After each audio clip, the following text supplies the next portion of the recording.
उत्तर प्रदेश मशहूर तो काफ़ी चीज़ों के लिए है। ताजमहल से लेके काशी तक, तो बनारस के साधुओं से लेके लखनऊ के नवाबों तक। अलीगढ़ के ताले तो रामपुर के चाकू। एक तरफ गंगा यमुना के द्वाप हैं तो एक तरफ चंबल का बीहड़। जिले के कप्तान भी हैं तो थाने के दरोगा भी। इन सब के बावजूद एक चीज़ यहाँ धड़ल्ले से चलती है, अपराध।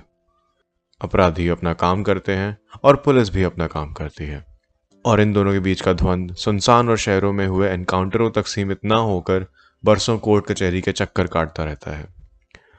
कोर्ट में मायने रखती है पुलिस की केस डायरी, थाने की जनरल डायरी और पुलिस अफसर की विवेचना, इन्वेस्टिगेशन।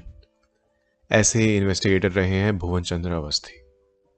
आज भुवन जी हमारे साथ बैठ के अपने वक्त की कई मशहूर अपराध विवेचनाएं बताते हैं। नमस्कार, मेरा नाम भुवन चंद्र अवस्थी। मैं उत्तराखंड के जनपद पिथौरागढ़ का निवासी हूँ। मैं कुमाऊं मंडल के एक उच्च कुलीन ब्राह्मण परिवार में जन्मा हूँ। 20 मार्च 1969 को मैंने जनपद बरेली में उप निरीक्षक नागरिक पुलिस के पद पर पुलिस लाइन में अपनी आगमन की रिपोर्ट दी। उस दिन से मेरी नौकरी शुरू हुई। इसके बाद का मेरा पुलिस का जो जीवन है वो चलता रहा। कठिन दौरों से भी मैं गुजरा, लेकिन मैं अंत तक प्रयत्न करके डिप्टी एसपी के पद से सेवानिवृत्त हुआ। सब इंस्पेक्टर सिविल पुलिस से अंतिम प्रमोशन डिप्टी एसपी ही है, वो मैंने प्राप्त किया, और मैं आज 18 साल से अपनी पेंशन ले रहा हूँ, स्वस्थ हूँ। यही मेरे लिए बहुत बड़ा वरदान है।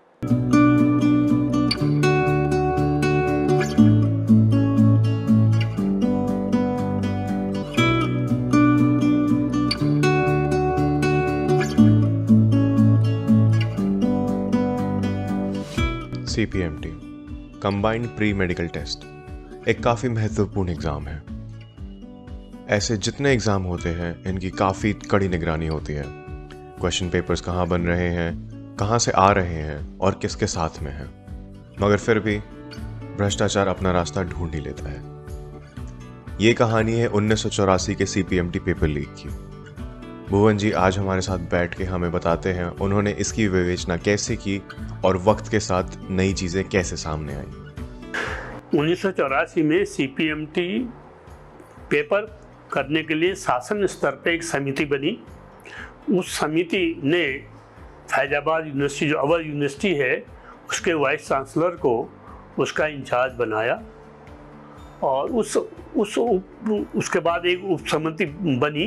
उसके अध्यक्ष रहे फैजाबाद यूनिवर्सिटी के वाइस चांसलर। उन्होंने परीक्षा उस साल कंडक्ट कराई। लखनऊ में 6 स्थानों पर 6 केंद्रों में CPMT का पेपर 13 मई, 14 मई, 15 मई, 16 मई को स्थापित था, और प्रत्येक यूनिवर्सिटी का जो रजिस्ट्रार था वो टाउन सुपरिटेंडेंट नियुक्त हुआ। तो लखनऊ यूनिवर्सिटी के टाउन सुपरिटेंडेंट श्री ज्ञान वाजपेयी, जो रजिस्ट्रार लखनऊ यूनिवर्सिटी थे, वो नियुक्त हुए। पेपर सेटर के बाद उसको मॉडरेट होने के पश्चात जो प्रेस से पेपर आए वो दिल्ली की एक फर्म से वो पेपर सेट किए गए। वहाँ से गाड़ियों में, पुलिस की सुरक्षा में वो पेपर आए। तो लखनऊ में वो 10 मई की रात को पहुँचे। उसमें नियम ये था कि टाउन सुपरिटेंडेंट स्वयं रिसीव करेंगे और अपने स्ट्रांग रूम में रखेंगे। प्रत्येक पेपर में ही उसके आंसर बुक भी थी, और इस हिसाब से एक पैकेट में करीब 400 या 500, जिस हिसाब से भी कॉलेज की संख्या थी, उसके हिसाब से वो पेपर बनाए गए। 11 और 12 मई ये सेकंड सैटरडे संडे था, छुट्टी का दिन था, और 13 मई से इन कॉलेजेस में पेपर जाने थे, और सारी व्यवस्थाएं थी। व्यवस्थापक, ऑब्जर्वर और उनके साथ में उस कॉलेज का प्रिंसिपल, ये सबके हस्ताक्षर से वो पैकेट खुलना था। तो पहला पैकेट 13 मई को जब कैनिंग कॉलेज में खुला तो सभी विद्यार्थियों को, सभी छात्रों को दे दिया गया। लेकिन जब उसकी गिनती होने लगी तो उसमें से एक पैकेट कम था। इसी प्रकार 14 तारीख को, 15 तारीख को, 16 तारीख को नारी निकेतन, नवयुग, महिला विद्यालय, इन कॉलेजेस में भी एक एक बंडल जिसमें 10 प्रश्न पत्र थे वो कम मिले। तब इसकी जांच हुई कि आखिर ऐसा क्यों हुआ, ये पेपर कहाँ चले गए। इस पर फिर प्रथम सूचना रिपोर्ट लिखेगी और इसकी इन्वेस्टिगेशन शासन स्तर पर सीबीसीआईडी को दी गई। सीबीसीआईडी में अपराध अनुसंधान शाखा की एक सीआईडी की एक शाखा है जो स्टेट गवर्नमेंट की जो है शाखा होती है, उसको दी गई। और उसके एसपी और एक शर्मा जी थे, उन्होंने इसकी इन्वेस्टिगेशन शुरू में की। फिर एक सेक्टर अफसर ने इसकी की। फिर एक भगवती प्रसाद त्रिपाठी गोरखपुर के रहने वाले थे, वो इंस्पेक्टर थे, उन्होंने इसमें इसकी विवेचना की। उनकी विवेचना से केवल इतना पता लगा कि लखनऊ में जो कोचिंग इंस्टीट्यूट हैं, मुख्यतः कृष्णा कोचिंग, स्टैंडर्ड कोचिंग, इनमें जो छात्र पढ़ते हैं उनसे कहीं संभावना थी कि ये पेपर आउट हुआ होगा। लेकिन इसकी लगभग 2 साल तक की इन्वेस्टिगेशन में कुछ भी पता नहीं चला कि ये पेपर आउट आखिर कैसे हुआ। मैं अक्टूबर 1984 में पहला प्रमोशन मेरा जब इंस्पेक्टर से हुआ है, इंस्पेक्टर का, रामपुर से मैं सीबीसीआईडी पहुंचा हूँ। तो स्पेशल सेल एक था जिसमें कि पेपर लीकेज सेक्शन का थे, उसमें मेरी पोस्टिंग हुई। उस पोस्टिंग में 86 में इसकी इन्वेस्टिगेशन मुझको मिली।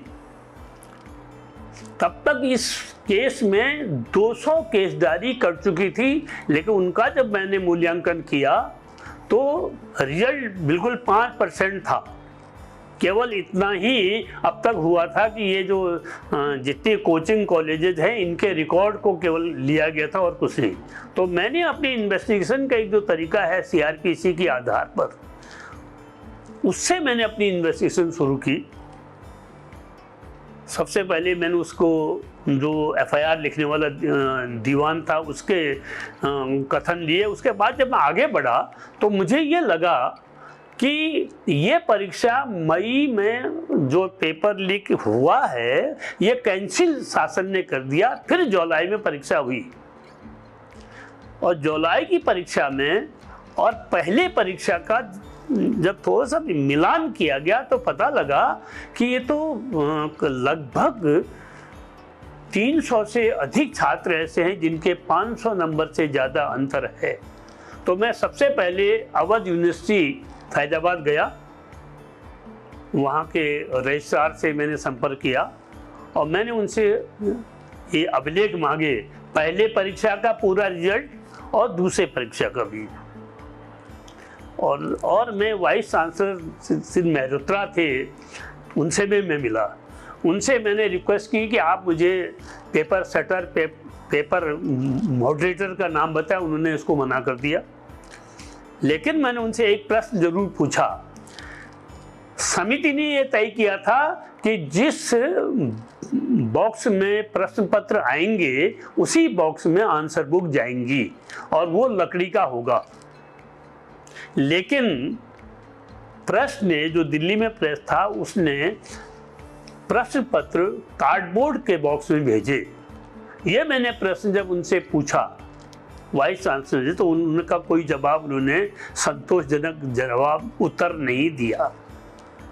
तो मैंने उनसे ये भी पूछा कि इसमें तो बहुत पैसे बचे होंगे, तो उसका कोई जवाब उनका नहीं था। लेकिन उन्होंने कहा कि मॉडरेटर और पेपर सेटर, क्योंकि मेरे अपने गोपनीय व्यक्ति हैं, उनके नाम मैं नहीं बताऊंगा। लेकिन उन्होंने मुझको प्रेस का नाम जरूर बताया। मैं सबसे पहले उस एक बॉक्स को लेकर के, जिसमें पेपर आए थे, उसको लेकर के दिल्ली आया। दिल्ली सफदरजंग इनक्लेव में एक वो प्रेस का मालिक रहता था। उस प्रेस के मालिक का ऑफिस तो सफदरगंज इंकलेव में था, लेकिन उसका प्रेस था मायापुरी में। मायापुरी में एक ऐसी बिल्डिंग में था जिसमें बाहर बिल्कुल ये पता ही नहीं चलता इसमें कोई ऑफिस भी हो सकता है, प्रेस भी है, लेकिन अंदर बहुत बड़ा प्रेस था। उस प्रेस में चेयरमैन से लेकर के पैकिंग मैनेजर तक उसके अपने परिवार के ही थे। किसी को भी यह नहीं पता लगता था कि इसमें क्या छप रहा है और क्या इसमें पैकिंग हो रही है। ठीक है, तो मैंने जब उनसे एक बात कही कि मैंने कहा क्या आपके स्तर से ये पेपर लीक हुआ, क्योंकि मैंने अपनी इन्वेस्टिगेशन में तय कर लिया था कि पेपर लीक करने के 4 साधन हैं। नंबर 1 तो जिसने पेपर सेट किया, मॉडरेट किया, वो भी आउट कर सकता है। नंबर 2 में जिस प्रेस में ये छपे हुए हैं वो भी पेपर आउट कर सकता है। नंबर 3 जो सिक्योरिटी के आदमी हैं जब पेपर लेके आए हैं उनके बीच में वहाँ भी पेपर आउट हो सकता है। और चौथा था टाउन सुपरिटेंडेंट। जब टाउन सुपरिटेंडेंट के पास ये सारे पेपर पहुँचे हैं तो उनके पास बहुत इसकी संभावना है कि वो पेपर आउट कर सकते हैं। तो जब प्रेस के मालिक ने कहा कि सर मेरे स्तर पर ये पेपर आउट नहीं हुआ, क्योंकि मैं अगर ब्लैक लिस्ट हो गया तो मेरा करोड़ों का नुकसान हो जाएगा, जबकि मेरा टर्नओवर 10 करोड़ से ऊपर है, तो मेरे स्तर से नहीं हो सकता। दूसरा उन्होंने कहा कि जो भी हमने सिक्योरिटी वाले दिए उनको ये पता नहीं है कि इनमें क्या क्या प्रिंटिंग मटेरियल है, उनको केवल टाउन सुपरिटेंडेंट को उसको देना था, तो वो भी खत्म। तो जो मेरा जो संदेह था वो ये था कि टाउन सुपरिटेंडेंट के स्तर से ही ये आउट होता है, क्योंकि ये लखनऊ में ही हुआ, बाकी कहीं भी पेपर आउट नहीं हुआ था। लखनऊ में जब मैंने इसमें अपनी इन्वेस्टिगेशन को आगे बढ़ाया तो मुझे ये भी पता लगा कि 11 और 12 तारीख को जब सेकंड सैटरडे और संडे था, उस दिन भी ज्ञान वाजपेयी जो रजिस्ट्रार लखनऊ यूनिवर्सिटी हैं वो अपने ऑफिस में आए थे। उनका सीए भी आया था, उनका गार्ड, उनका चपरासी, ये सारे आए थे। और जिस टैक्सी से अपने घर से वो आए थे वो भी मैंने अपनी इन्वेस्टिगेशन में सम्मिलित किया। वो एविडेंस मिली कि ये 2 दिन ऑफिस में रहे। इन्होंने एक और काम किया था, जानबूझ के हो चाहे जो भी है, कि जब पेपर रिसीव हुए थे तो उस पेपर पे सिग्नेचर स्वयं न करके अपने सीए से करवाए और काउंटर सिग्नेचर खुद किए, जबकि उनको स्वयं करना चाहिए था। नंबर जो चौथी मुख्य बात इस इन्वेस्टिगेशन में पूरी थी, स्ट्रांग रूम की चाबी रजिस्ट्रार के ही पास रहती थी। जब रजिस्ट्रार के ही पास रहती है तो पेपर कहाँ चला गया? इन बिंदु पर जब मैंने गहराई से जांच की तो ये पता लगा कि ज्ञान वाजपेयी के संबंध लखनऊ में कृष्णा कोचिंग के मालिक यादव से हैं। और कृष्णा कोचिंग उस टाइम बहुत ज़्यादा लखनऊ में प्रसिद्ध थी। कृष्णा कोचिंग ने एक और स्कीम अपने यहाँ चलाई थी। उसने 2 स्कीम चलाई थी, एक तो रेगुलर और एक गारंटेड स्कीम। गारंटेड स्कीम के अंतर्गत वो 20,000 रुपया एक साथ लेता था एक छात्र से, और उसको ये गारंटी दी जाती थी कि तुमको सीपीएमटी में पास तुम हो जाओगे तो ये पैसा तुम्हारा वापस नहीं होगा, तुम नहीं पास हुए तो ये पैसा तुमको वापस मिलेगा। इस हिसाब से गारंटेड स्कीम के करीबन 30 छात्र उन्होंने उस वर्ष अपने यहाँ रखे। उसमें परीक्षा से एक दिन पहले भी गारंटेड स्कीम के छात्रों का एडमिशन होता था। अब उसमें क्या पढ़ाई होती थी क्या नहीं, ये वो अपना जो है बता सकते हैं। तो मैंने फिर अपनी इन्वेस्टिगेशन में इसी बात को जो है ध्यान रखा, देखा तो उनकी गहराई से जब मैं कृष्णा कोचिंग के अमीनाबाद जो मुख्यालय था उनका वहाँ गया तो वहाँ मुझे पता लगा कि लखनऊ के तमाम उच्च अधिकारियों के बच्चे वहाँ कोचिंग करते हैं। साथ ही साथ लखनऊ के बहुत से डॉक्टरों के बच्चे जो CPMT में सम्मिलित हुए हैं वो भी वहाँ कोचिंग में जाते हैं। तो मैंने 2 काम किए फिर कि पेपर आउट होने वाली परीक्षा और जो बाद में परीक्षा हुई जुलाई में, उन दोनों का अंतर, उन दोनों के रिजल्ट को देख करके मैंने जब उनका अंतर देखा तो लगभग मुझे 300 छात्र ऐसे मिले जिनके 500 अंकों से ज़्यादा का अंतर था। तो उसमें से मैंने फिर कुछ छांट करके छात्रों को उनके कथन अंकित करने का विचार किया और साथ ही साथ जो गारंटेड स्कीम के बच्चे थे उनके कथन लेना मुझे आवश्यक समझे। तो एक गीता भंडारी नाम की एक लड़की थी जिसका एड्रेस था नई बस्ती तेलीबाग लखनऊ। तो उसके एड्रेस को तलाश करने में मैं 11 मई के दिन की बात है, मुझे अभी भी याद है, 86 में मैंने लगभग 700 मकान तलाश किए। अंत में मुझको घुसियाना तेलीबाग में वो मकान मिला और वो एक सूबेदार मेजर की लड़की थी। और उससे जब मैंने बात की तो उसने मुझे जो बताया, उसने बताया कि हमें रात को 10 बजे कृष्णा कोचिंग वाले एक आंसर बुक देते थे जिन पे हमको केवल ऑप्शन याद करना होता था, जो कि प्रश्न पत्र ऐसे थे कि क्वेश्चन उसके 4 ऑप्शन और उसके आंसर जो है देना था ABCD में। तो हमको केवल वो याद करना था जो उसका आंसर था और सुबह हमसे 6 बजे वो पेपर ले लिया जाता था।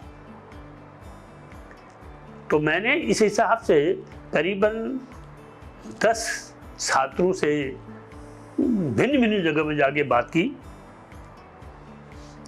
हल्द्वानी की एक लड़की जो कृष्णा कोचिंग में पढ़ती थी उसने मुझे बताया, क्योंकि उसके उसमें ये फर्क था कि उसको 3 पेपर में तो बहुत अच्छे थे पहले वाली परीक्षा में, लेकिन केमिस्ट्री का जो पेपर था उसमें वो फेल हो गई थी।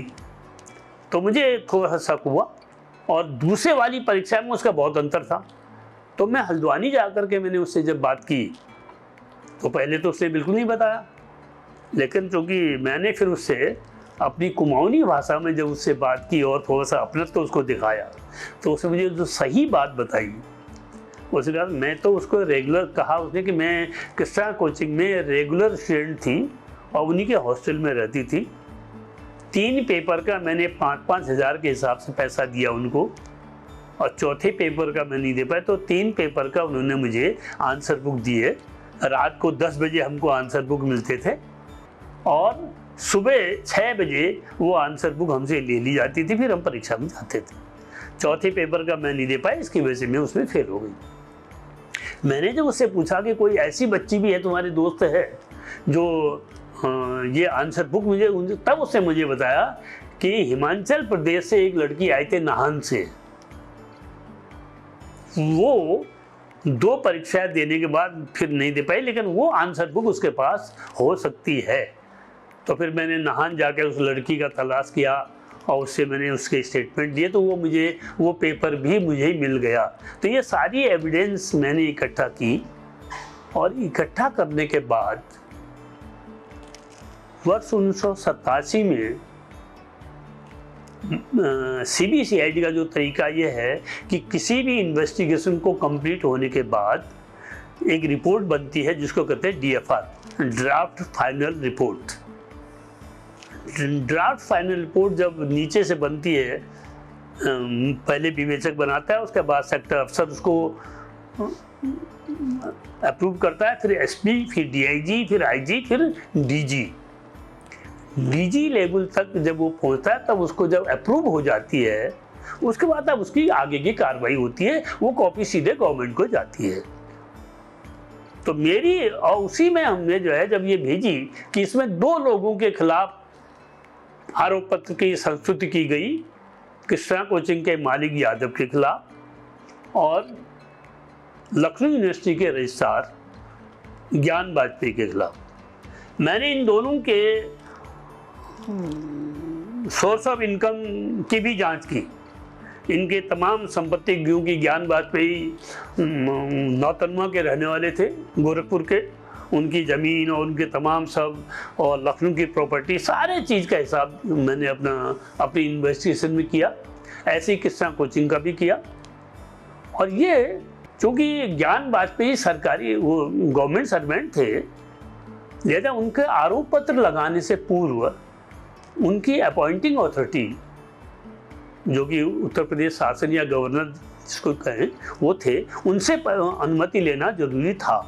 तो लिहाजा तो CBCID की तरफ से एक रिपोर्ट शासन को गई 87 में कि इनके खिलाफ आरोप पत्र लगाने और इनको गिरफ्तार करने की अनुमति दी जाए, तभी फिर इसमें आगे कार्रवाई संभव थी। ये पत्र 87 से लेकर के शासन में पेंडिंग रहा। 88 में मैं CBCID से ट्रांसफर होकर के लखनऊ जिले में आ गया और फिर मैं अपना जो किसी और के पास ही रही होगी, लेकिन कोई कार्रवाई नहीं हुई। 99 में जब मैं दोबारा अपनी स्वेच्छा से मैंने ऑप्ट किया, थाना वजीरगंज में मैं इंस्पेक्टर इंचार्ज था और मैंने स्वयं एप्लीकेशन दी कि मुझे नॉन DF में भेज दिया जाए। तो मैं जब दोबारा लखनऊ सेक्टर में आया तो वहाँ मैंने वैसे ही पूछा कि मैंने कहा भाई एक CB नंबर 87 की थी जिसमें CPMT का पेपर आउट हुआ था, उसका क्या हुआ? तो जो इंस्पेक्टर थे जिनके पास वो CB थी फॉलोअप एक्शन के लिए, तो उन्होंने बताया कि पिछले 10 साल से लगातार प्रयास कर रहे हैं लेकिन शासन उसमें अनुमति नहीं दे रहा है। खैर मैंने उनको तरतीब बताई, SP की तरफ से फिर पत्र भिजवाया और स्वयं उससे कहा कि तुम जाकर के शासन में मिलो, और वो होम सेक्रेटरी साहब से मिला। वहाँ से तब इनके खिलाफ आरोप पत्र लगाने या गिरफ्तारी करने की अनुमति मिली। उस तब जाकर के इस वाले केस में चार्जशीट 99 में न्यायालय को प्रस्तुत हुई और अभी तक वो मुकदमा न्यायालय में चल रहा है। उसमें अभी तक मेरी एविडेंस देने की कोई तिथि निश्चित नहीं हुई है। ये स्थिति, ये CPMT का पेपर का इन्वेस्टिगेशन ऑन ये सब है।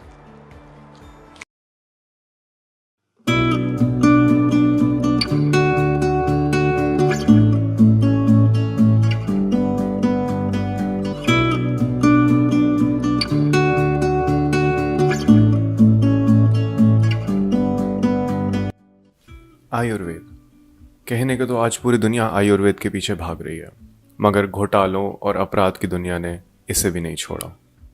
एक बहुत बड़ा अपराध का घोटाला अवस्थी जी के समय भी चल रहा था, मगर वो उनसे बच नहीं पाया।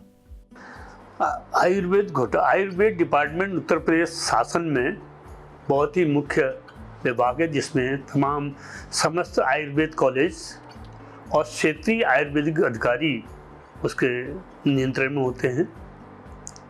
शासन स्तर से प्रत्येक वर्ष आयुर्वेद विभाग के लिए कुछ बजट निश्चित होता है। वर्ष 1991-92 में 17 करोड़ रुपए और वर्ष 1992-93 में 20 करोड़ रुपए आयुर्वेद दवाइयाँ एवं अन्य सामग्री के लिए शासन से दी गई। उस समय कोषागारों से बजट का पैसा कैसे निकलेगा इसकी स्पष्ट नीति न होने के कारण जो भी बजट आयुर्वेद निदेशालय द्वारा अपने क्षेत्रीय आयुर्वेदिक अधिकारियों एवं प्रधानाचार्य राजकीय आयुर्वेदिक कॉलेज को दिए जाते थे और उसके हिसाब से वो पैसा निकालते थे। वर्ष 1991-92 में 17 करोड़ के स्थान पर 37 करोड़ रुपया कोषागारों से निकल गया। उसी प्रकार से 1992-93 में 20 करोड़ के स्थान पर 43 करोड़ रुपया कोषागारों से विभिन्न संस्थानों ने पैसा निकाला। और शासन स्तर पर इसकी कोई जानकारी किसी को नहीं थी। वर्ष 1993 में बिक्री कर विभाग का एक सचल दल रात को लखनऊ सुल्तानपुर रोड पर चेकिंग पे था। उन्हें एक ट्रक लखनऊ से आते हुए दिखाई दिया और उन्होंने सुल्तानपुर रोड पर उसे रोका और रोक करके उसका चेक करने पर पाया कि उसमें लिक्विड पैराफिन के 200 और 300 ml के पैकेट के बंडल थे जो प्रतापगढ़ भेजे जा रहे थे। ये सारे बंडल 110 ए महात्मा गांधी मार्ग के पते से भेजे जा रहे थे। 110 ए महात्मा गांधी मार्ग श्री दुर्गेश कुमार सक्सेना का था, जो आयुर्वेदिक दवाइयों का व्यापार करते थे और तमाम समस्त क्षेत्रीय अधिकारियों और राजकीय आयुर्वेदिक कॉलेजेस में अपनी दवाइयां बेचते थे। सचल दल को उन पैकेट पे लिखे हुए कीमत और बिल में अंतर मालूम पड़ा। बिल में 200 ml के एक पैकेट की कीमत 123 रुपये 50 पैसे थी, जबकि पैकेट में 20 रुपया 50 पैसे छपा हुआ था। सचल दल को कुछ संदेह हुआ कि इसमें कहीं न कहीं कोई घपला है, तो उन्होंने उस ट्रक को अपना सीज किया और क्षेत्रीय कार्यालय मीराबाई मार्ग में आकर के उसे खड़ा कर दिया और उस दल के इंचार्ज ने एक रिपोर्ट आयुक्त बिक्री कर विभाग को दी। आयुक्त बिक्री कर विभाग ने देखा कि ये आयुर्वेदिक विभाग से संबंधित है, तो उन्होंने एक पत्र शासन स्तर पर सचिव स्वास्थ्य विभाग को भेज दिया। यहाँ उल्लेखनीय यह है, सचिव स्वास्थ्य विभाग उन दिनों श्री अशोक चतुर्वेदी थे, जो मूल निवासी कबीर मार्ग लखनऊ के थे, और श्री दुर्गेश कुमार सक्सेना 110 ए महात्मा गांधी मार्ग से पहले उनका जो पैतृक मकान था वो 80 कबीर मार्ग था। श्री अशोक चतुर्वेदी और दुर्गेश कुमार सक्सेना बचपन से कॉलेज स्तर तक साथ साथ पढ़े, साथ खेले, अच्छे दोस्त थे। जब ये रिपोर्ट उनको मिली तो उन्होंने संभवतः आपस में संपर्क किया हो, जो भी बात हो। उनकी चूंकि दुर्गेश कुमार सक्सेना उनको दोस्त समझते थे, लिहाजा उनकी कोई मांग को पूरा न कर पाए या जैसा भी हो ये उसके स्पष्ट नहीं कर सकते। लेकिन अशोक कुमार चतुर्वेदी जी ने अपने अधीन एक संयुक्त सचिव श्री प्रकाश झा IAS थे वो भी, उनको ये जांच दे दी, प्रारंभिक जांच, कि ये देखें कि ये क्या मसला है। प्रकाश झा जी ने जब देखा कि मार्केट में बाजार से जो 200 ml लिक्विड पैराफिन खरीदी गई है उसमें कीमत है 20 रुपया 50 पैसे, जबकि कोटेशन में वो 123 रुपया 50 पैसे है। और उनको ये लगा कि इसकी हिसाब से और भी बहुत सी चीज़ें ऐसी थी जिसमें बहुत ज़्यादा भ्रष्टाचार किया गया हो या बहुत ज़्यादा कीमत पर खरीदी गई हो, तो उन्होंने इसको एक रिपोर्ट बना के शासन को कर दी कि ये एक बहुत गंभीर मामला है, अतः इसको भ्रष्टाचार निवारण संगठन को जांच एवं विवेचना के लिए दे दिया जाए। शासन स्तर से ये भ्रष्टाचार निवारण संगठन को आवंटित हुए। भ्रष्टाचार निवारण संगठन के जो प्रभारी होते हैं वो एक IAS अफसर होते हैं शासन में, लेकिन वो विभाग एक अलग से यूपी में बना जिसके प्रभारी DG रैंक के अधिकारी होते हैं। तो वो तो सतर्कता अधिष्ठान जिसे कहते हैं लखनऊ में, वहाँ ये जांच आई और ये वहाँ उस जांच से ये लखनऊ सेक्टर में आवंटित की गई। लखनऊ सेक्टर में एक नए इंस्पेक्टर प्रमोशन पाकर के आगे दिग्विजय सिंह बहुत ही कर्मठ थे, बाद में अब तो वो रिटायर हो गए हैं, और उनको ये जांच दी गई। ये 1993 की बात है, लेकिन उनको उनके कुछ समझ में ही नहीं आया कि आखिर ये हो कहाँ से रहा है, क्योंकि इस वाले पूरे घोटाले में शासन स्तर से लेकर के मंत्री स्तर से लेकर के सभी लिप्त थे।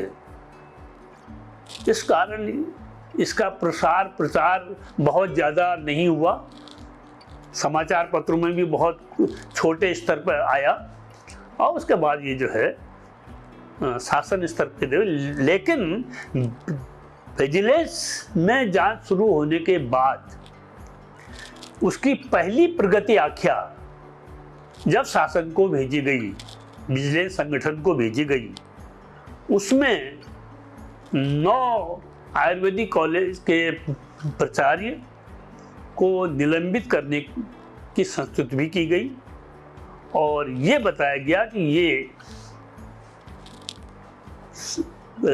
ये 37 करोड़ रुपए का आवंटित बजट 2 साल का, इसमें 80 करोड़ रुपया कोषागारों से निकल गया है। ये एक बहुत बड़ा स्कैम है। इसकी विवेचना जब बहुत गंभीर ढंग से की जाए, मैं वर्ष 1994 में अप्रैल में रायबरेली से स्थानांतरित होकर के लखनऊ आया, और मेरी पोस्टिंग भी विजिलेंस में लखनऊ सेक्टर में हो गई। जब लखनऊ सेक्टर में होने के बाद फिर ये जब विवेचना मिली, विवेचना का एक नियम ये है कि सतर्कता अधिष्ठान में जो कोई भी जांच या विवेचना आती है उसको एक संख्या मिलती है। एक संख्या मिली दिग्विजय सिंह को, लेकिन उसका जो विषय था वो बहुत बड़ा था।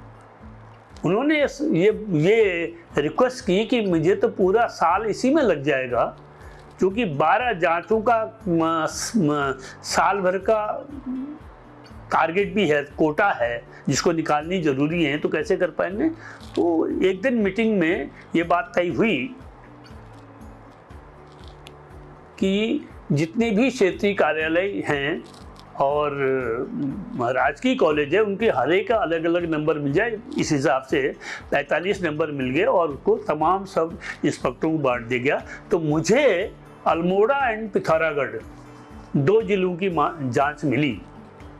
मैंने जून 1994 में ये जांच प्रारंभ की और सबसे पहले मैं पिथौरागढ़ गया। पिथौरागढ़ जाकर के मैंने जब वहाँ का सारे रिकॉर्ड चेक किए तो पता ये लगा कि प्रिया इंटरप्राइजेज के बिल पर के कोटेशन पर सारी खरीदारी हुई है। प्रिया इंटरप्राइजेज, प्रिया नाम की एक लड़की है जिसका एक्चुअल जो मूल नाम है विनीता सिंह, वो 78 कबीर मार्ग में रहती है और 80 कबीर मार्ग में दुर्गेश कुमार सक्सेना रहते हैं। और ये विनीता, इसके घर का नाम प्रिया है, ये विनीता 1000 रुपया प्रति माह के वेतन पर दुर्गेश कुमार की उसी दवाई फर्म में नौकरी करती है। दुर्गेश कुमार सक्सेना ने इसके घर के एड्रेस पे ये चिट फंड जो विकास नगर पे एक ऑफिस है जिसमें चिट फंड एंड कंपनी का रजिस्ट्रेशन होता है, वहाँ से प्रिया इंटरप्राइजेज के नाम से रजिस्ट्रेशन कराया और अपनी दवाई की जो फर्म थी इनकी, उससे उन्होंने 50,000 रुपया कर्जा भी उसको दिया और कर्जा देने और रिसीव करने इसके हस्ताक्षर हर जगह उनके उपस्थित थे। मैंने जब अपनी विवेचना में और आगे बढ़ा तो मुझे जो चेक जो भी क्षेत्रीय कार्यालय द्वारा दवाइयों के बदले में चेक दिए गए वो प्रिया इंटरप्राइजेज के नाम से दिए गए और और सारे चेक बेरर चेक थे, और उनको बैंक से रुपया लाने में एक आर के वाजपेयी के हस्ताक्षर अधिक मामलों में हुए थे। आर के वाजपेयी लाखों रुपया बैंक से बेरर चेक के नाम पर प्राप्त करता था, और प्राप्त करके वो दुर्गेश कुमार सक्सेना को 110A में देता था। जांच के मध्य मैंने धारा 160 CRPC के अंतर्गत दुर्गेश कुमार सक्सेना को समन भेजा कि आप अपनी बात आकर के कार्यालय में करें। एक बार में नहीं आए, दूसरे बार में नहीं आए, क्योंकि वो बहुत उस टाइम की जो वर्तमान जो सरकार थी उसके काफी करीब थे। तीसरी बार में उन्होंने एक चिट्ठी और लिखी कि मुझे 1 हफ्ते का समय दिया जाए। उस चिट्ठी को लेके वही आर के वाजपेयी मेरे कार्यालय में आए। मैंने उनसे पूछा कि तुम्हारा नाम क्या? उसने कहा मेरा आर के वाजपेयी नाम है। तो मेरा एकदम दिमाग में आया, मैंने कहा आर के वाजपेयी के सिग्नेचर मैंने कहीं और भी देखे हैं। तो मैंने उसको बिठाया, उसको 1 कप चाय पिलाई, बड़े प्यार से उससे बात की। तब उसने बताया कि मैं दुर्गेश कुमार सक्सेना की जो दवाई कंपनी है उसमें पार्ट टाइम काम करता हूँ। साथ ही साथ उनकी एक साला नरही में रहते हैं, उनकी भी 2 फर्में हैं तो फर्जी, उन फर्मों में भी काम करता हूँ। मैंने कहा उसमें तुम क्या काम करते हो? कहा कि मैं वहाँ कोटेशन बनाता हूँ। आयुर्वेदिक विभाग में खरीदारी के नियम ये थे कि 3 कोटेशन लेते थे वो, जिसमें से जो सबसे कम कीमत का होगा उस पर खरीदारी करते थे।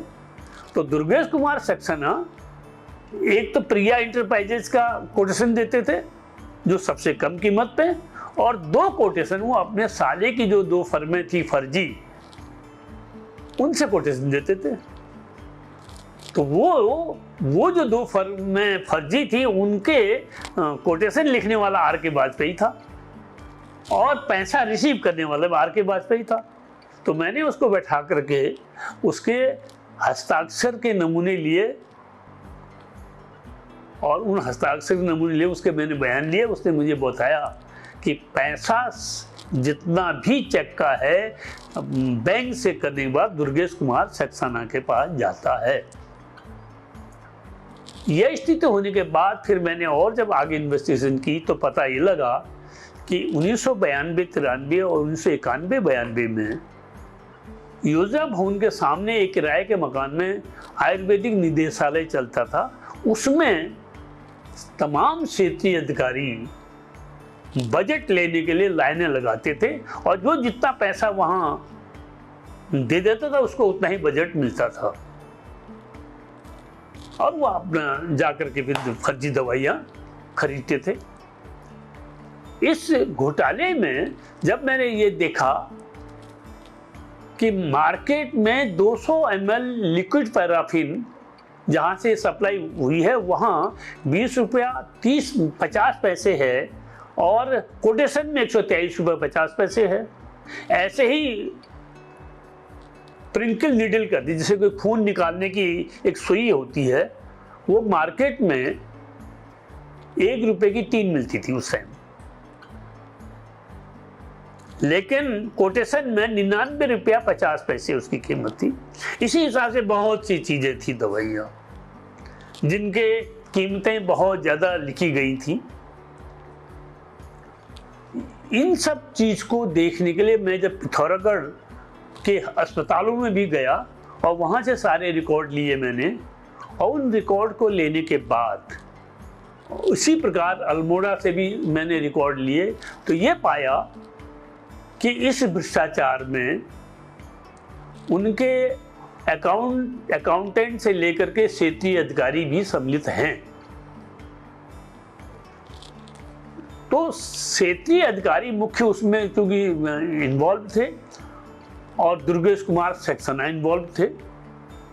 आकर के मैंने इन सब की हैंड राइटिंग ले करके उन सबको मैंने फॉरेंसिक फिंगरप्रिंट ये जो फॉरेंसिक लैब में हैंड राइटिंग एक्सपर्ट को बाद भेजा।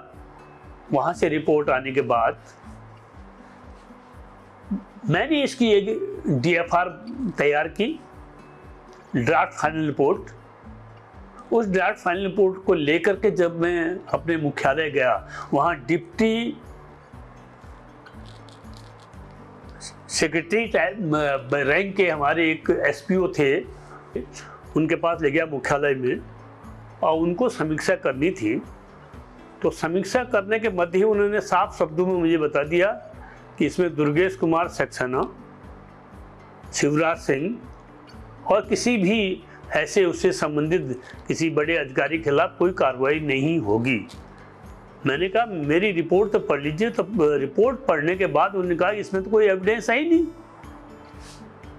जब कोई एविडेंस ही नहीं है तो हम इसको आगे कैसे फॉरवर्ड करें। तो मैंने उनको फिर पुनः निवेदन किया कि मुझे 1 दिन का समय दीजिए। जब वो नहीं माने तो मैं अपने उप महानिरीक्षक DIG के पास पहुंचा। उनसे मैंने रिक्वेस्ट की कि आप डिप्टी सेक्रेटरी साहब को कह दीजिए कि वो मुझे 1 दिन का समय दें। किसी प्रकार मुझे 1 दिन का समय मिल गया। मैं तुरंत बाहर आकर के बसंत टाकीज के पास हजरतगंज में, जहाँ नावल्टी सिनेमा है, उसी के पास लॉ बुक डिपो है।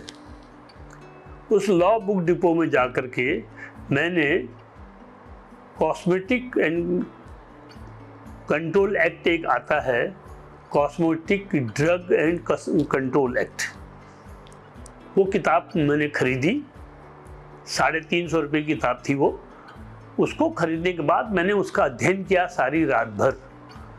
और अध्ययन करने के बाद मैंने पाया कि उसके शेड्यूल के में बहुत सी सूची में ऐसी चीज़ें नहीं जिनकी खरीदारी आयुर्वेदिक विभाग कर ही नहीं सकता था बगैर शासन की अनुमति के। दूसरा, दुर्गेश कुमार सक्सेना द्वारा अपनी ही फर्म से 50,000 रुपया दिए जाने की एविडेंस, जिससे कि प्रिया इंटरप्राइजेज स्थापित हुई, ये सारी एविडेंस मैंने इकट्ठा की दुर्गेश कुमार सक्सेना के खिलाफ भी, आयुर्वेदिक निदेशालय के जो निदेशक थे शिवराज सिंह के खिलाफ भी।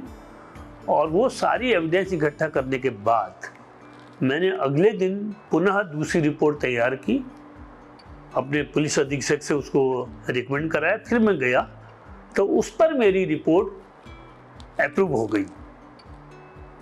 और वो अप्रूव होने के बाद उच्चाधिकारी द्वारा जब स्वीकार कर ली गई, फिर मेरी रिपोर्ट के आधार पर सभी जो और जांचें थी वो सब उसी आधार पर चलने लगी। लेकिन इनके खिलाफ कोई कार्रवाई उसके बावजूद भी नहीं हो पाई। क्योंकि मेरा ट्रांसफ़र वहाँ से हो गया था उस टाइम, मैं इटावा जनपद में प्रभारी निरीक्षक हो गया था। तो एक दिन मुझको पिथौरागढ़ के जो क्षेत्रीय आयुर्वेदिक अधिकारी हैं मिस्टर भट्ट, वो मिले। तो उन्होंने कहा साहब हमारे खिलाफ कार्रवाई हो रही, बाकी सब तो बच जा रहे जिनने पैसा लिया। तो मैंने उनको एक राय दी, मैंने कहा भाई तुम हाईकोर्ट क्यों नहीं जाते हो। तो उन लोगों ने हाईकोर्ट में रिट की दोबारा, क्षेत्रीय आयुर्वेदिक अधिकारियों ने, और हाईकोर्ट में ये रिक्वेस्ट की कि इस पूरे प्रकरण की CBI से जांच कराई जाए। और हाईकोर्ट ने आदेश कर दिया और उसके बाद फिर इस पूरे प्रकरण की CBI द्वारा विवेचना की गई। और उस विवेचना के मध्य दुर्गेश कुमार सक्सेना गिरफ्तार हुए, वो जेल में रहे। शिवराज सिंह निदेशक आयुर्वेदिक, वो गिरफ्तार हुए, वो जेल में गए। और इसी के अलावा और संबंधित जितने थे उन सबकी गिरफ्तारी हुई। और उसके बाद फिर CBI ने जो भी आरोप पत्र लगाया हो, लेकिन इसमें आज तक भी मेरी एविडेंस नहीं हुई है। और दुर्गेश कुमार सक्सेना के खिलाफ बहुत सी चार्जशीट अभी भी कोर्ट न्यायालयों में विचाराधीन हैं और वो अभी उनका कोई निर्णय नहीं हो पा रहा है। वो रिकवरी का पैसा किससे लिया किससे नहीं लिया, इसकी जानकारी अब इस स्तर पे मेरी नहीं है।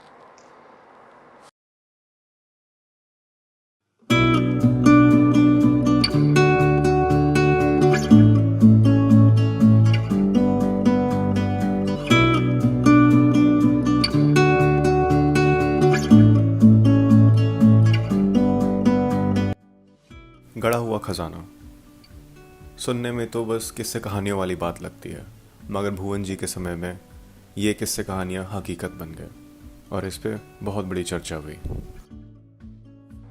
पीटीसी की ट्रेनिंग में बहुत से कानून पढ़ाए जाते हैं, छोटे बड़े। मुख्यतः 3 कानून हैं: भारतीय दंड संहिता, भारतीय दंड प्रक्रिया संहिता और भारतीय साक्ष्य अधिनियम। इसके अलावा छोटे बड़े बहुत से केसेस में एक छोटा सा एक्ट है, इंडियन ट्रेजर एक्ट, जिसको जमीन के अंदर गड़े हुए खजाने के संबंध में ये एक अधिनियम है जो बहुत छोटा सा है। इसकी जानकारी पीटीसी में भी बहुत सरसरी रूप में पढ़ाई जाती है। वर्ष 1977 में जुलाई के महीने में मेरी नियुक्ति रदबाद जिले के थाना आदमपुर में हुई। आदमपुर थाना संभल कस्बे से 25 किलोमीटर दूर था। एक गांव में थाना था जहां 25 किलोमीटर पैदल जाकर के ही जाया जा सकता था। बहुत ही पिछड़ा हुआ इलाका। वहां मेरे साथ में एक अन्य उपनिरीक्षक भी था, लेकिन हम दोनों एक ही बैच के थे। दोनों की पोस्टिंग 1969 में बरेली में हुई थी। हम लोग बरेली में साथ रहे। मैंने मेरा साथी होने के नाते उसके साथ बहुत ही अच्छा व्यवहार रखा, भाई तुल्य रखा, लेकिन उसके मन में थोड़ा सा द्वेष था, क्योंकि एक ही बैच के थे। एक एसओ था और एक जो है सेकंड अफसर। दूसरी बात, वो कौम का गुजर था, सहारनपुर का। उसकी ससुराल आदमपुर थाने से लगी हुई गंगा नदी के पार अनूप शहर, जिला बुलंदशहर में थी। और आदमपुर में भी बहुत से गुजरों के उसकी रिश्तेदारी थी। उसका एक साला मुरादाबाद में सेशंस कोर्ट में सरकारी वकील था। उन्हीं दिनों एक तेज सिंह गुजर उत्तर प्रदेश शासन में डिप्टी मिनिस्टर भी हो गए, उनसे भी उनका संपर्क था। तो उस व्यक्ति ने यह कोशिश की कि किसी सूरत में मुझे नीचे गिरा करके वो स्वयं चार्ज ले ले, जैसा कि पुलिस में ऐसा ये बहुत होता है। आदमपुर थाना बहुत छोटा होने की वजह से और कोई साधन न होने की वजह से उस कस्बे, उस गांव में राम गोपाल गुप्ता नाम का एक व्यापारी रहता था, जिसने संभल के नवाबों से कुछ जमीन ले ली थी। उस जमीन में वो मकान बना रहा था। मकान बनाने के ही मध्य खुदाई में उसको एक पोटली मिली, जिसकी सूचना मुझे मुखबिर द्वारा प्राप्त हुई। मैंने 2 गवाहों को और कुछ पुलिस वालों को लेकर के उसके घर में जाकर उससे पूछताछ की। उससे पूछा कि क्या कोई खजाना मिला है, तो उससे साफ मना कर दिया। ये मेरा जो इंस्पेक्टर था महेंद्र पाल सिंह, ये उससे मिला हुआ था। उसे बिल्कुल मना कर दिया। जब घर की तलाशी ली तो कहीं नहीं मिला कोई खजाना। लेकिन थोड़ी देर के बाद मेरे एक मुखबिर ने मुझे सूचना दी कि इनका शौचालय जरा देख लिया जाए। तो जब शौचालय देखा तो उसमें एक पोटली मिली, जिसको खोलने पर उसमें बहुत पुराने सिक्के, विक्टोरिया के सिक्के, सोने चांदी के सिक्के, तमाम सब मिले। इसके खजाने का एक सीधा सा नियम है कि जब भी कोई खजाना मिले जिलाधिकारी को सूचना करनी चाहिए और जिलाधिकारी उसमें जांच करने के बाद उसका कुछ हिस्सा उसको देता है जिसे खजाने मिला, बाकी सरकारी खजाने में दाखिल कर देते हैं। लेकिन इस एक्ट में बहुत स्पष्ट नहीं था, या ये भी कहिए कि मुझे पूरा पता नहीं था कि यह हस्तक्षेपी अपराध है या हस्तक्षेपी अपराध है। हस्तक्षेपी अपराध में बिना वारंट गिरफ्तारी हो सकती है। हस्तक्षेपी अपराध की विवेचना बगैर जुडिशियल मजिस्ट्रेट के आदेश के नहीं हो सकती। उस थाने में कोई लाइब्रेरी नहीं थी, ये जो इंडियन ट्रेजर स्टोव एक्ट की जो पुस्तक है वो भी वहाँ उपलब्ध नहीं थी।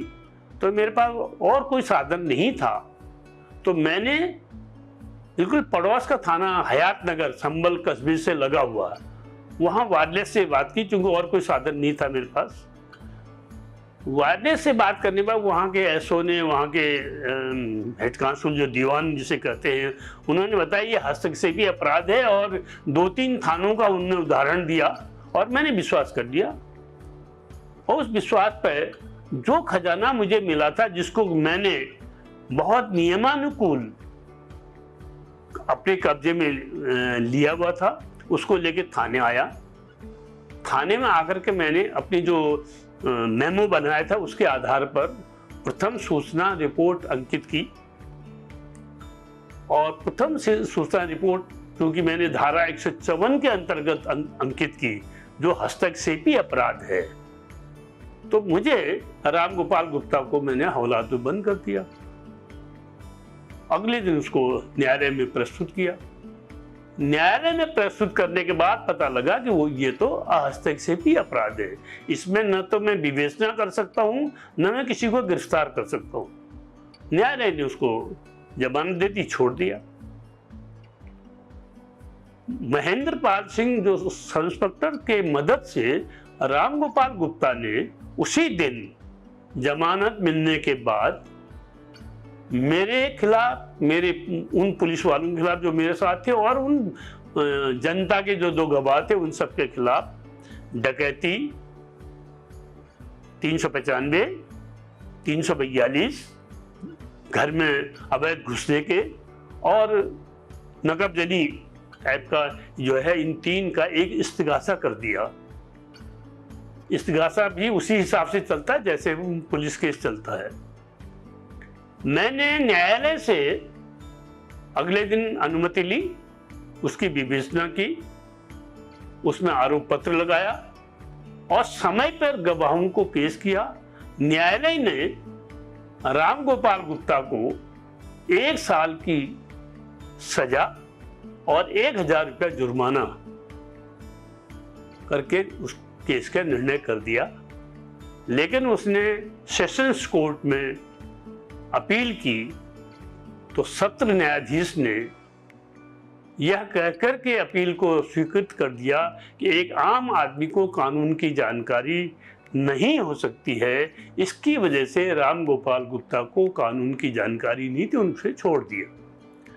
लेकिन मेरे खिलाफ जो इस्तिगासा चल रहा था वो लगभग 15 साल तक चला और 15 साल के बाद फिर मैंने राम गोपाल गुप्ता से समझौता किया किसी न किसी सूरत पे, और तब मैंने अपनी जो है उस इस्तिगासे को ख़त्म कराया।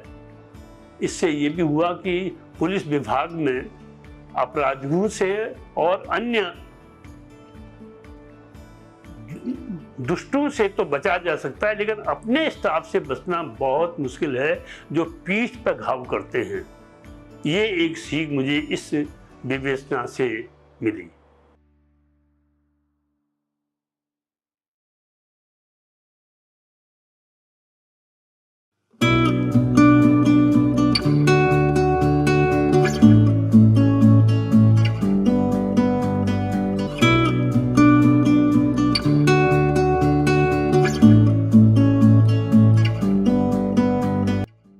हथियारों का धंधा। अगर मैं बंदूक, राइफल, कट्टों का नाम लूँ तो शायद आपके जहन में सबसे पहले उत्तर प्रदेश का नाम आएगा। बात भी सही है। उत्तर प्रदेश में सालों से ये सब चले आ रहा है। भुवन चंद्र अवस्थी जी ने भी अपने समय में एक ऐसे ही बहुत बड़े हथियारों के धंधे की चेन को रोका था। आइए देखते हैं उन्हीं के।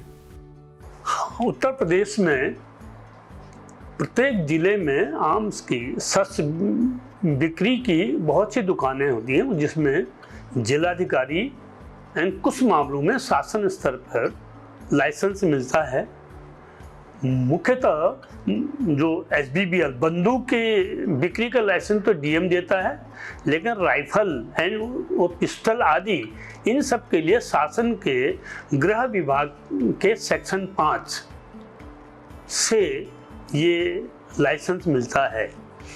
वर्ष 1980 के आसपास कुछ जिलों में, जैसे गोरखपुर था, पीलीभीत, मुरादाबाद, बरेली, मिर्जापुर, इन जिलों में राइफल बेचने के लाइसेंस कुछ ज़्यादा वितरित किए गए, जिसकी शिकायत किसी स्थानीय किसी MLA को की गई। तो किसी MLA साहब ने विधानसभा के सत्र में ये बात उठाई कि क्या सरकार बताएगी कि कितने लाइसेंस राइफल के बेचे गए। तो इसी उसमें एक जांच शुरू हुई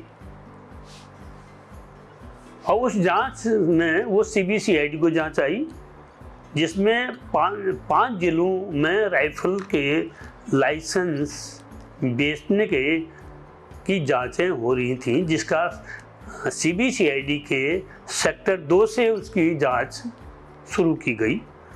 ये बात सन 80 के आसपास की है और ये चलती रही। मैं वर्ष 1984 में जब प्रमोशन पा करके लखनऊ आया, तो वर्ष 85 की बात है कि हमारे सेक्टर के जो सेक्टर अफसर त्यागी जी थे और एक इंस्पेक्टर भगवती प्रसाद तिवारी, ये दिलकुशा पोस्ट ऑफिस से उनको ये पता लगा कि कैंट के किसी जसवंत सिंह सरना परिवार के नाम विदेश से कुछ आर्म्स आए हुए हैं और वो अवैध शस्त्रों का धंधा करते हैं। ये एक सूचना मिली उनको।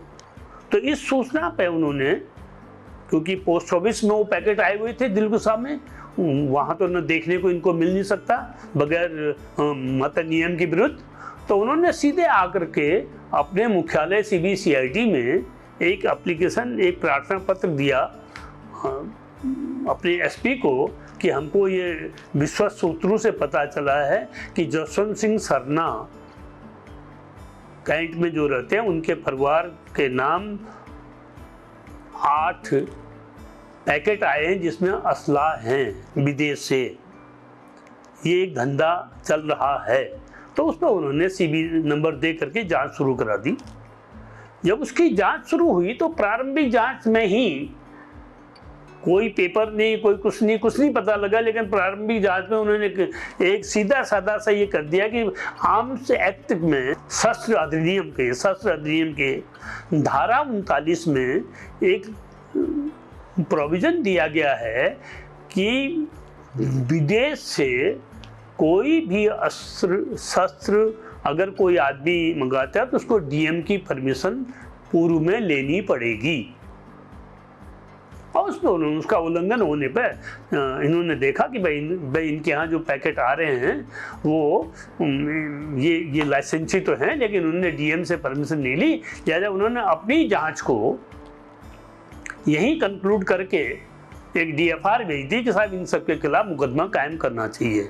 वो 8 आदमी थे, जसवंत सिंह सरना, उसके 2 लड़के, दोनों बहुएं, उनकी पत्नी, 2 लड़कियां और उनके दामाद, इन सब के नाम 3 लाइसेंस थे। जसवंत सिंह सरना के लखनऊ में गौतम बुद्ध मार्ग में 3 दुकानें, 3 दुकान कानपुर में, 3 दुकान गोरखपुर में, और वो पूरा ऑल इंडिया आर्म्स डीलर्स का प्रेसिडेंट भी था। साथ ही साथ जसवंत सिंह सरना MB क्लब का, लखनऊ का जो MB क्लब है, उसका वाइस प्रेसिडेंट भी था, जिससे उसके तमाम उच्च स्तर के पुलिस अधिकारी, प्रशासनिक अधिकारी, शासन में और अन्य जगह सबसे उसकी दोस्ती थी। और उसके खिलाफ कोई कुछ कहने को न तैयार था। तो ये जब तिवारी जी की जो DFR गई ऊपर SP के पास, तो SP साहब ने उसको रिकमेंड करके आगे DIG को भेज दी। तब तक जसवंत सिंह सरना ने अपना अप्रोच लगाया, और उस अप्रोच में, उस सिफारिश में ये हुआ कि भाई मुकदमा कायम करने से पहले इनकी कुछ मदद की जाए। तो SP PN सक्सेना बहुत ही भले, एक बहुत ईमानदार अधिकारी थे, तो लिहाजा उन्होंने मुझे बुला करके, मैं उनके ही अंडर में काम कर रहा था, मुझे बुला के कहा कि इसमें क्या किया जा सकता है, उनकी मदद भी करनी है जो ऊपर से दबाव बहुत है, और कोई नियम विरुद्ध कार्य भी न हो। तो मैंने उनको एक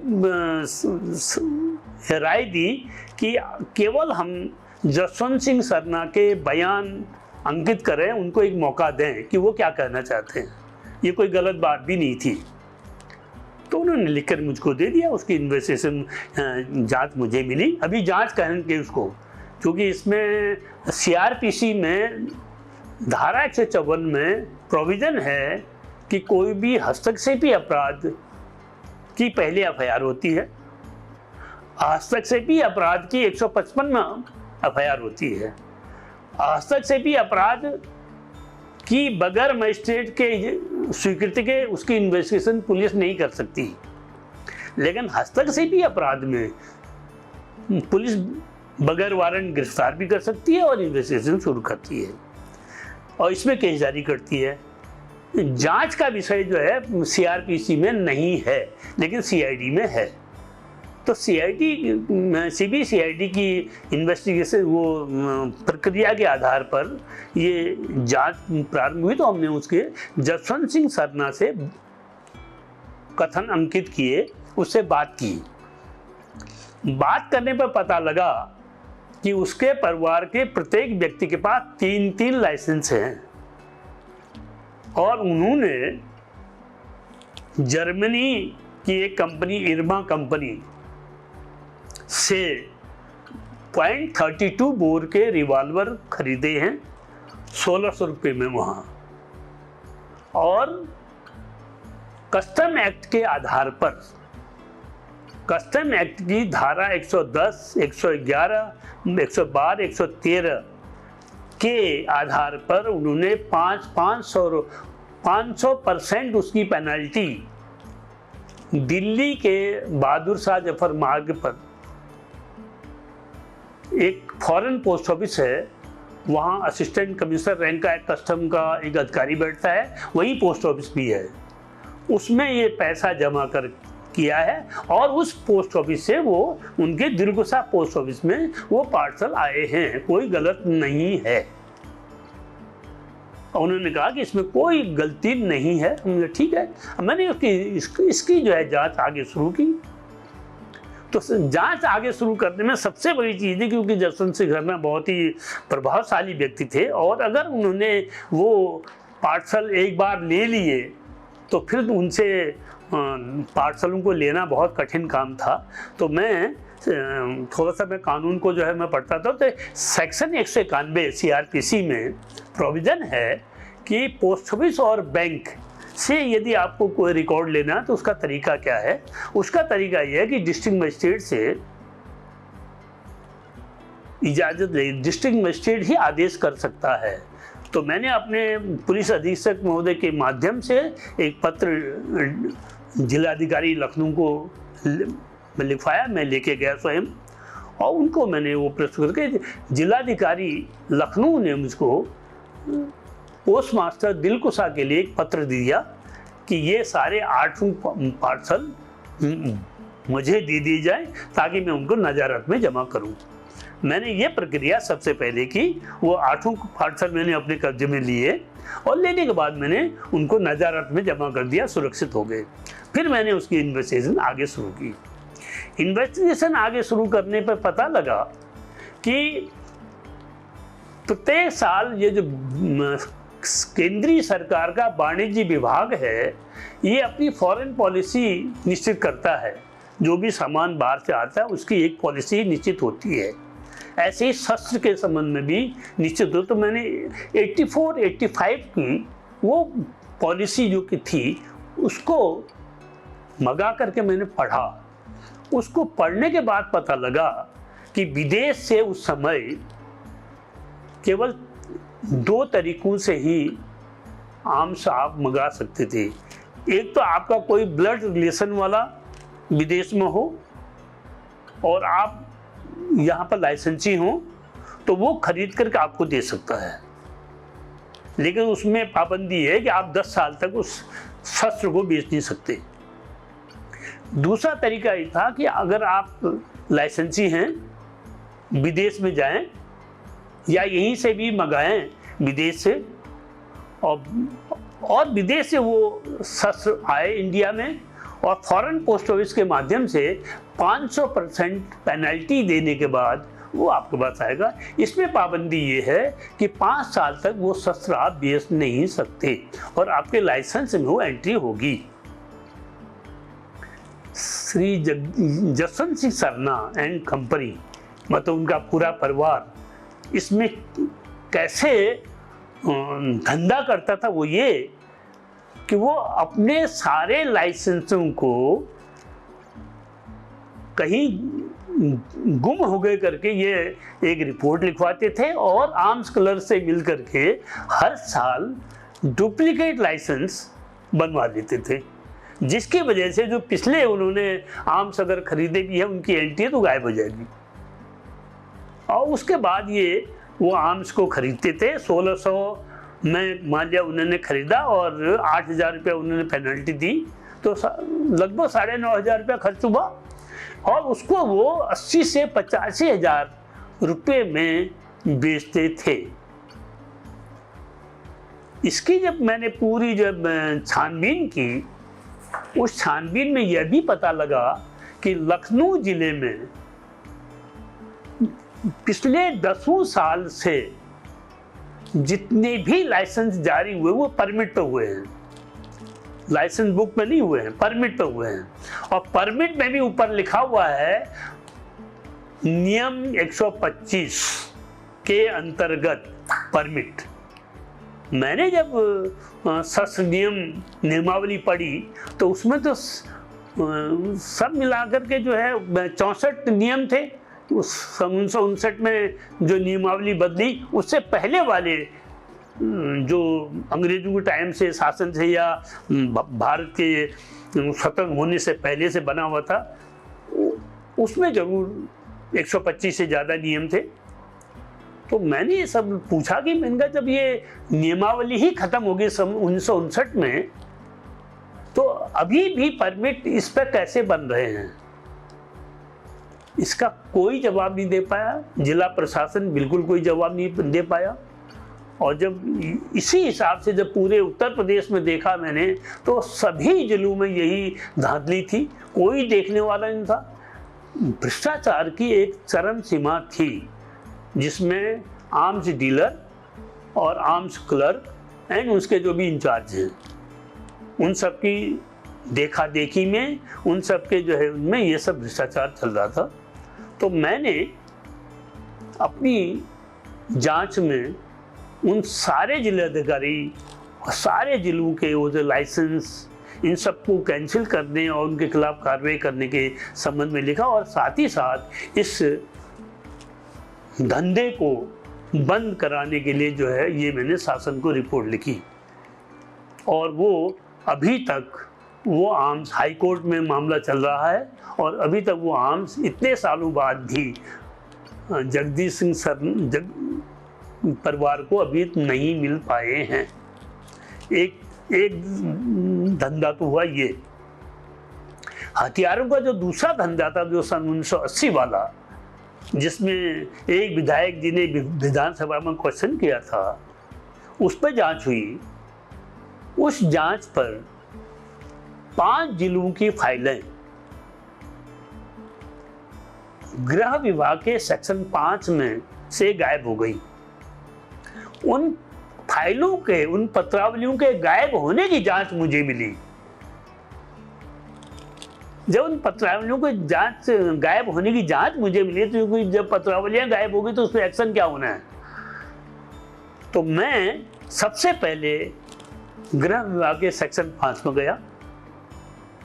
मुझे ये सिखाया गया था पहले कि किसी भी विभाग की जांच करने से पहले वहाँ के जो बायलॉज हैं, किसी वहाँ के जो कानून हैं, उनको पढ़ लेना चाहिए। तो मैंने सबसे पहले सचिवालय नियमावली मांगी सेक्शन अफसर से, उसका मैंने अध्ययन किया। अध्ययन पर यह पाया मैंने कि सचिवालय में कोई भी पत्रावली जब किसी क्लर्क को मिलती है, अपर डिविजनल क्लर्क इंचार्ज को, वो उसको एक अपने पास ऑर्डर बुक रखता है, उसमें उसकी एंट्री करता है, कब उसने फाइल कहाँ दी, कब उसके पास आई। एक RP Singh, Ram Pratap Singh dealing clerk थे, जिनके पास ये 5 फाइलें थी। अब उनका ट्रांसफर वहाँ से कृषि विभाग में हो गया था। उनके ऊपर एक आईएएस अफसर थे, डिप्टी सेक्रेटरी शर्मा जी। तो मेरी जांच से पता लगा कि आरपी सिंह बहुत ही भ्रष्टाचारी भी थे, और साथ ही साथ जो है वो जो सचिवालय की लड़कियां, महिलाएं थी, उन पर भी उनकी कुदृष्टि रहती थी। और शर्मा जी भी इसके चूंकि थोड़े से आदी थे, तो लिहाजा उन दोनों की गठजोड़ से ये सारा फर्जी लाइसेंस बने। शासन से राइफल के लाइसेंस फर्जी बने और वो जिलों को भेजे गए, और वहाँ से 5 साल में प्रत्येक डीलर ने 4-4, 5-5 बार उसकी सप्लाई ली और लाखों रुपए कमाए। तो इस जांच में मुझे एक मंडी धनौरा मुरादाबाद जिले में मंडी धनौरा एक कस्बा है जो थाना बसरायूं के अंतर्गत आता था।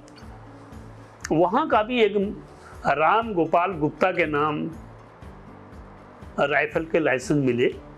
क्योंकि मैं 80-81 में थाना बसरायूं में एसओ हुआ था, और सन 1981 में जून तक मैं वहीं था। मुझे याद आया कि जनवरी के महीने में 1981 में राम गोपाल गुप्ता की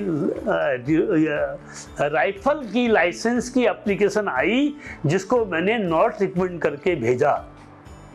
मैंने लिखा कि ये व्यक्ति इस काबिल नहीं है कि इसको राइफल बेचने की इजाज़त दी जाए, और मैंने उसको नॉट रिकमेंड किया। तो जब मैंने नॉट रिकमेंड करके भेजा तो उसको लाइसेंस कैसे मिल गया, ये मेरे दिमाग में थे। तो मैं यहाँ से सीधे पहले मुरादाबाद गया। मुरादाबाद के आर्म्स क्लर्क से मैंने उसके रिकॉर्ड देखे, तो उसके रिकॉर्ड में था कि शासन का आदेश था, और शासन के आदेश से वो ये लाइसेंस दिया गया। फिर मैं सीधे मंडी धनौरा गया, और मंडी धनौरा में मैंने 2 साल के पीरियड में तो कभी गुप्ता जी के यहाँ चाय भी नहीं पी, लेकिन तो मुझे तो अपना काम करना था, सीआईडी में था मैं, तो मैं उस रात उन्हीं के यहाँ रुका, और उनके यहाँ रुक करके तो उसने रात को जो है खाने पीने की व्यवस्था भी की। और ये भी बात सही है कि उसने मुझे विस्की भी पिलाई, और मैंने 2 पैक पिए, उसको मैंने 5 पैक पिलवाए। और उस 5 पैक पीने के बाद वो बिल्कुल इस काबिल हो गया कि उसने सारी घटना फर्जी लाइसेंस की मुझे बता दी। उसने ये भी बताया कि आरपी सिंह कैसे लखनऊ से आए मुरादाबाद, और कैसे वो कलम लेके आए जिसकी वजह से वो लाइसेंस की कहीं किसी को ये संदेह नहीं हो सकता कि फर्जी हैं। और कहा कि मैंने 1 लाख रुपया खर्च किया और मैंने 5 लाख रुपया कमा लिए। फिर मैं जब लौट के आया, अब मेरा अभी काम पूरा नहीं हुआ था, मुझे वो ऑर्डर बुक चाहिए थी जिसमें कि पत्रावलियाँ का संचरण हुआ था। तो उसके लिए जब मैंने सेक्शन अफसर से बात की तो उनका सही तो पॉसिबल है ही नहीं। मैंने कहा क्यों नहीं पॉसिबल है? तो मैंने सेक्शन की जो रिकॉर्ड रूम है उसको देखा और सचिवालय की जो पूरे सचिवालय की एक रिकॉर्ड रूम होता है यहाँ पे, जहाँ सब जो है वो सारा रिकॉर्ड वहाँ, तो वहाँ मैंने उस सचिवालय से उस रिकॉर्ड रूम को मैंने 1 हफ्ते कंटिन्यू लगा करके मैंने पूरा ढूंढा और अंत में मुझको वो ऑर्डर बुक आरपी सिंह की मिल गई, और जिसमें आरपी सिंह के पास वो फाइलें थी। उसके बाद उसने वापस ही नहीं की और गायब कर दी। तो यही रिकमेंडेशन करने के बाद मैंने एफआईआर लिखाई, उसमें शर्मा जी जो आईएएस थे उनके खिलाफ और आरपी सिंह के खिलाफ। और ये सब करने के बाद ये धंधे में फिर वो आरपी सिंह की विभागीय कार्रवाई में सेवा से मुक्त भी किए गए।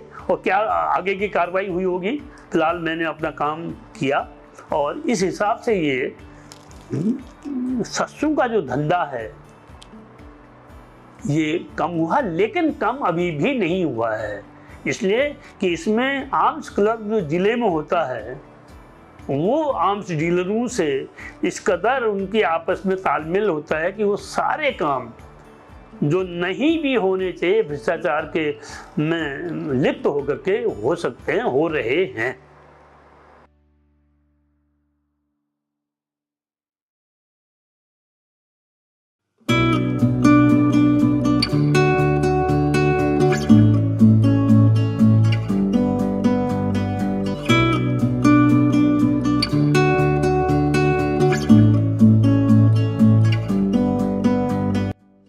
1980 के दशक में उत्तर प्रदेश में गैंग्स का बोलबाला था। हर जगह छोटे छोटे शहरों में नए नए डॉन उभर के आ रहे थे। अवस्थी जी ने भी ऐसे बहुत डॉनों को रोका है और सलाखों के पीछे किया है, मगर 1981 में एक बहुत ही अलग केस अवस्थी जी के सामने आया। रामपुर जिले में साबा थाने के अंतर्गत एक दुर्दांत डकैत लेखपाल 1980-81 के समय बहुत मशहूर था और उसका एक बहुत बड़ा गैंग था। वहाँ थाना शाहाबाद में सन 1981 में महक सिंह थानाध्यक्ष थे। एक दिन उनको लेखपाल के किसी गांव में होने की सूचना मिली। उन्होंने समुचित पुलिस के साथ उस घर में दबिश दी। लेखपाल उसके अंदर था, लेकिन जब उसने देखा कि मैं घिर गया हूं तो उसने अपने ही तमंचे से, तमंचा था उसके पास 315 बोर का राइफल का, उससे उसने फायर किया अपने कनपट्टी पे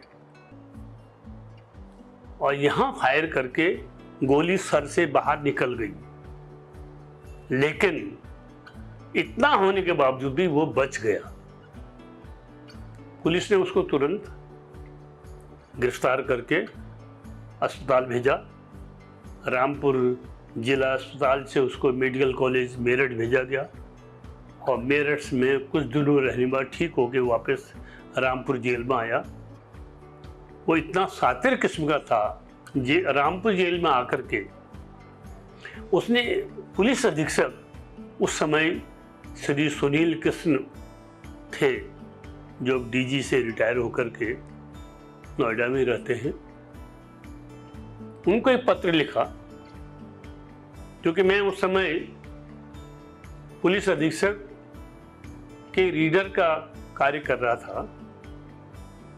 उस पत्र में उसने लिखा कि रामपुर के बाजार में एक व्यापारी रहता है, वो अवैध शस्त्रों का व्यापार करता है।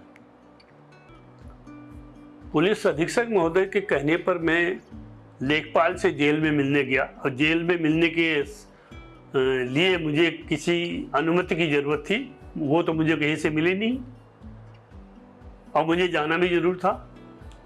जेल के अस्पताल में लेखपाल भर्ती था। मैंने कुछ अनुचित साधन अपनाकर, अनुचित साधन का मतलब ये हुआ कि जेल के अंदर जाने के लिए जेल के गेट पे जो सिक्योरिटी वाला बैठा हुआ है संतरी, उसको मैंने कुछ उचकोच दिया और उसने मुझे अंदर जाने दिया। और अंदर जाकर के मैंने उस लेखपाल से बात की, उसके बताए स्थान पर मैंने फिर आकर के दबिश दी, लेकिन उसकी बात गलत निकली। वो केवल दुश्मनी पे ये सब करना चाह रहा था। कुछ दिनों बाद उसकी जमानत हो गई और वो बाहर आ गया, और बाहर आके उसने फिर अपना एक गिरोह खड़ा किया। शाहबाद, रामपुर में पटवई, रामपुर का बिलक थाना, 3 रामपुर के, बरेली के सिरौली, आमला, बदायूं और मुरादाबाद, इतने जिलों के क्षेत्र में उसका आतंक था। और अंधेरी रात में वो डकैती करता था। एक दिन एक गांव से एक आदमी की हत्या हुई और थाने में रिपोर्ट हुई कि किसी इंद्रपाल सिंह नाम के आदमी ने अपने गिरोह के साथ घर में घुस करके इस आदमी की हत्या की और कुछ सामान भी ले गए। इंद्रपाल के नाम एफआईआर थी।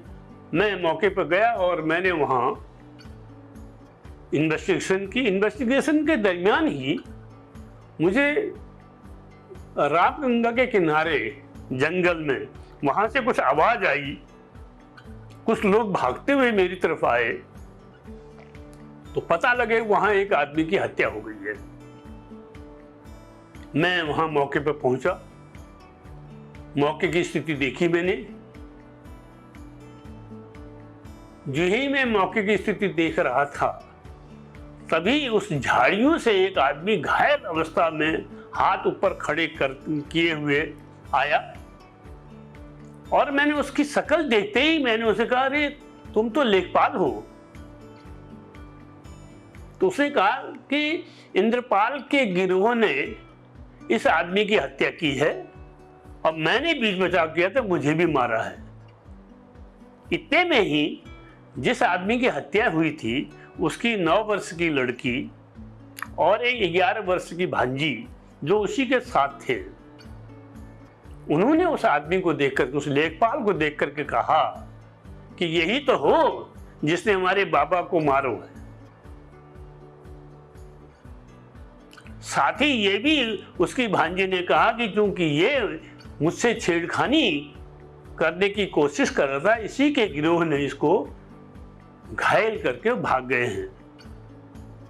मैंने उसको फिर खैर पकड़ा, क्योंकि बहुत घायल था, मैंने उसको किसी सूरत पर थाने भेजा और थाने से खैर उसको अस्पताल में भेज के उसका इलाज कराना भी जरूरी था।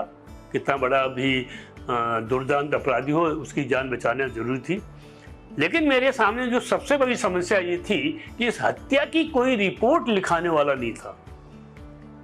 कोई भी लेखपाल के खिलाफ एफआईआर लिखाने को तैयार नहीं था। मैंने बहुत दबाव देकर के मृतक के जो भाई से को तैयार किया और एक हिस्ट्री शीटर को भी तैयार किया जो मौके की गवाही देता। और एफआईआर में मैंने 9 साल की लड़की और 11 साल की उसकी भांजी, इन 2 को और गवाह बना के एफआईआर तैयार करवा के थाने भेजी। उसमें मुकदमा कायम हुआ और मैंने इस केस में बहुत तत्परता से